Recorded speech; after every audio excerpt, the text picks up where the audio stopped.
always believed that as fragile as our democracy is, our systems would be strong enough to defend our most fundamental principles.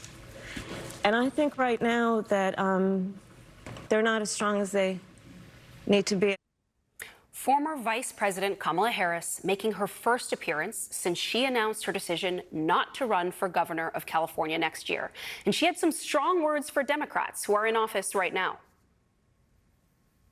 Of people who think they're riding out the storm as an excuse to be feckless. We designed our democracy with 3 independent, co-equal branches of government. I mean, when you see that the President of the United States is trying to get rid of the Department of Education, and Congress has the role and responsibility to stand in the way of that, and they're just sitting on their hands. And voters might agree. A new Wall Street Journal poll shows Democrats' favorability is the lowest it's been in 35 years. So let's bring in Jason Johnson, an MSNBC political contributor and professor of politics and journalism at Morgan State University, and former Republican Congressman David Jolley. He's running for Florida governor as a Democrat. Thank you both. Congressman, I will begin with you. As a current Democratic candidate, do you agree with the former vice president's assessment of the left's role in this current moment?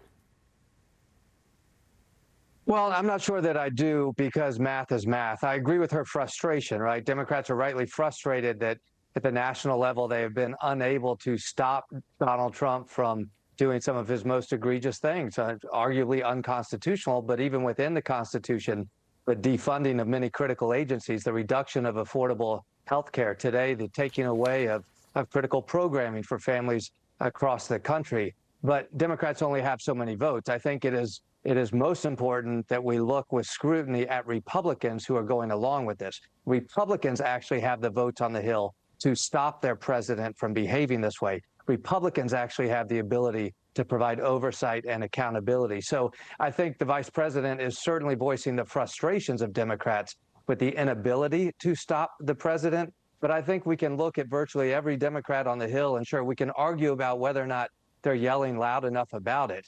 But they are voting the way they need to vote, in large part, with few exceptions. They are voting the way they need to vote to try to stop the president. The numbers just aren't there. Look, I think the most important thing is that Vice President is back in the game. Vice President Harris is getting back in the game, including her voice now in trying to stop the current direction once again. Jason, do you agree with that? And she's getting back in the game. At the same time, she's saying she's sort of purposely staying outside of the system. Do you think that's where the former vice president can be most effective? I don't think she's in the game at all. She said, like, I'm not doing this. She said, I'm going to go around the country and listen to people in a non-transactional way. That was the quote from that interview that was most interesting to me. She's like, I'm going to talk to people not to get their votes, but just to hear what people are saying. She's out. She's retired. She did what she was supposed to do. She was incredibly loyal to Joe Biden. She stepped in to run for president. She only had 100-something days to do so.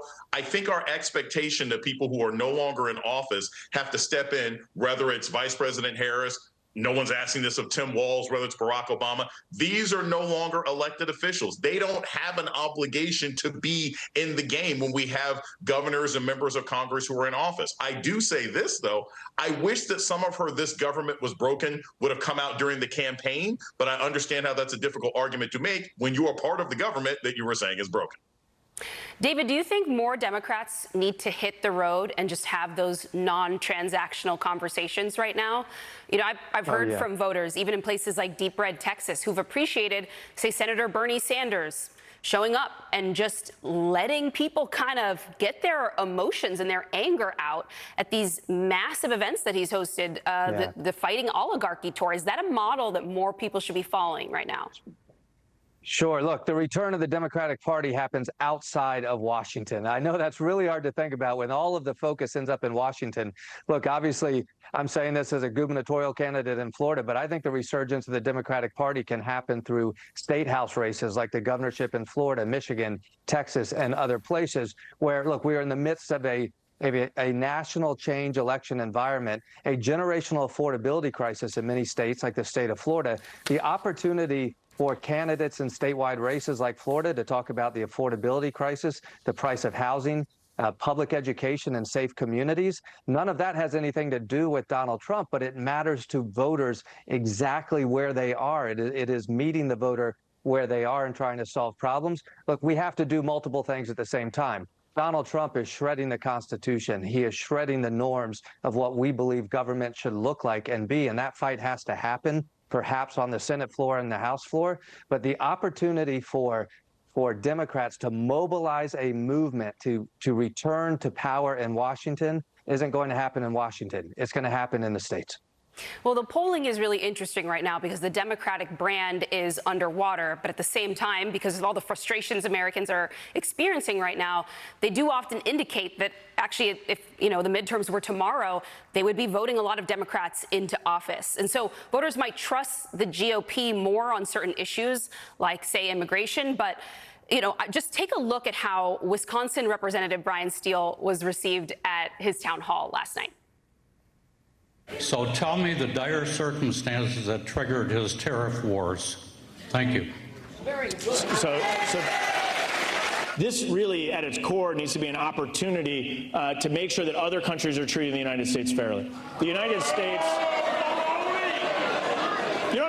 I'm not looking. I want to be able to get through as many of your questions as we can. I am so disappointed in how you represent us. Jason, do you think Republicans have a lot more of that to look forward to? Of course they do, but they've been dealing with that for like 2 years now, and they keep winning. Look, here's the thing. This has to be a reflection of both sides. The Democrats, earlier this week when that tiff happened between Senator Klobuchar and Senator Booker, where Klobuchar said, look, I think one day we're going to be past this. We're going to have another president. That's the very attitude that has Democrats in trouble right now, right? Every single Republican that goes to a town hall and gets booed about the bill, gets booed about health care, that's all well and good. But if you do not provide people with an alternative, if you do not provide them with someone else, it's not going to work. The Democratic strategy for the last 2 or 3 years seems to be, well, eventually he's going to treat you so bad that you'll come right back to me. No, sometimes you got to have flowers and cologne and candy. And so once the Democrats figure out how to do that effectively at the local level, I do think you will see change. But big rallies with Bernie Sanders and AOC and Maxwell Frost are not going to be enough. Individual members of Congress have to provide an alternative perspective to the Republican Party. That's how you win in a midterm election, assuming they're fair. Okay, well, everyone is sticking around. When we come back,